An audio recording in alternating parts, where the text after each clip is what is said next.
everyone, I'm Kevin Nelson. Here's a look at what's going on this week in the news. We begin with news from Rome, closing the week of prayer for Christian unity. Pope Francis presided at an ecumenical evening prayer service on the feast of the conversion of St. Paul at Rome's Basilica of St. Paul outside the walls. Rome Reports has more from the Basilica. Like every year, Pope Francis prayed together with representatives from other confessions for the unity of all Christians. Representatives from the Orthodox and Anglican churches were present, as well as Methodists and Episcopalians. The encounter took place in the Basilica of St. Paul outside the walls to conclude the week of prayer for Christian unity. Before beginning, the Pope prayed with the ecumenical patriarch of Constantinople and a representative from the Anglican Church before the remains of St. Paul the Apostle, who is venerated by all the denominations present. In his homily, the Holy Father reflected on baptism, the sacrament that all Christians have in common. Quando diciamo di riconoscere il battesimo dei cristiani di altre tradizioni, confessiamo che anch'essi hanno ricevuto il perdono del Signore e la sua grazia che opera in loro. E accogliamo il loro culto come espressione autentica di lode per quanto Dio compie.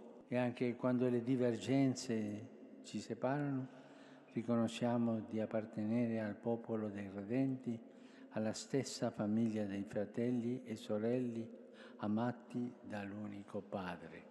Pope Francis has asked for Christians from all denominations to collectively remember the good things God has done for them.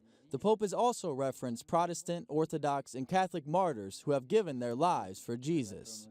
Quanti fratelli oggi subiscono persecuzioni per il nome di Gesù. Quando il loro sangue viene versato, anche se appartengono a confessioni diverse, diventano insieme testimoni della fede, martiri, uniti nel vincolo della grazia battesimale. The theme for the 2018 Week of Prayer was Your Right Hand, O Lord, Glorious in Power, which is taken from the Song of Moses and Miriam in the book of Exodus. It's a song of praise to God for having saved the Israelites as they crossed the Red Sea.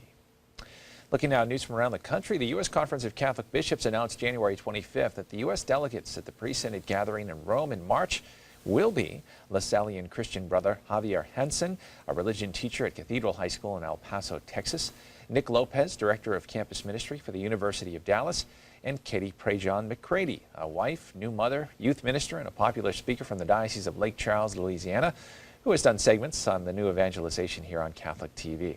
Pope Francis announced this pre-synod gathering last October, inviting Christian and non-Christian young people from around the world to a meeting in preparation for this coming October's Synod of Bishops, which will have as its theme, Young People, Faith and Vocational Discernment. The pre-synod gathering is taking place in Rome from March 19th through the 25th.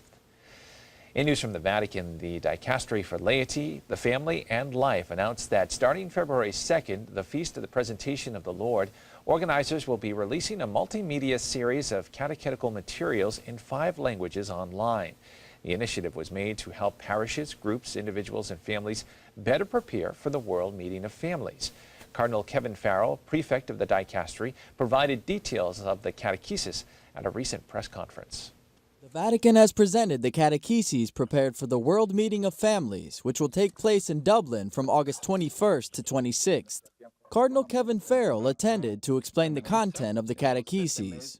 The 7 catecheses are an explanation. It's an invitation to all people, to all couples especially, to come together in their local communities or in their parishes or in the diocese to discuss marriage and the family, and to help them to enter into a dialogue concerning Amoris Laetitia.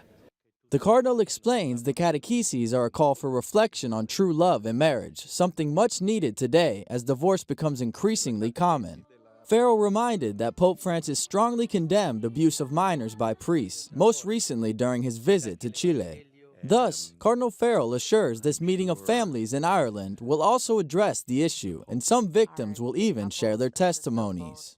There will be a seminar held about child protection there. That's not the focus of this event. in Dublin, but I'm sure in every event that the church puts on these days, we always care about the protection of the young and the vulnerable. The upcoming encounter of families will include a special artistic touch, as Andrea Bocelli himself has been commissioned to provide the music. And all the materials will be available for free on the Dicastery site, laityfamilylife.va. And finally in the news, the first Indiana March for Life in Indianapolis on January 22nd drew about 500 participants who marched up Capitol Avenue and held a rally outside the Indiana State House, where the state's General Assembly is currently in session. The event was the culmination of efforts by the Archdiocese of Indianapolis, the Diocese of Lafayette, and the Right to Life of Indianapolis. Their goal was to support and raise awareness of the pro-life cause and to promote pro-life action and legislation at the state level. After the march and rally, many participants ventured inside the State House to witness a rose ceremony. There, 45 people each held a sign representing one of the years in which lives were lost to abortion since it was legalized in 1973. On each sign was the number of children aborted in that year. The combined total was more than 60 million. The Indiana March for Life event ended later in the evening when about 150 people participated in a youth and young adult rally at Holy Hour at St. John the Evangelist Church. Well, that is all the information we have for you this time. I'm Kevin Nelson. Don't forget, you can keep up to date on Catholic news throughout the week with Catholic Newsbreak right here on the Catholic TV network.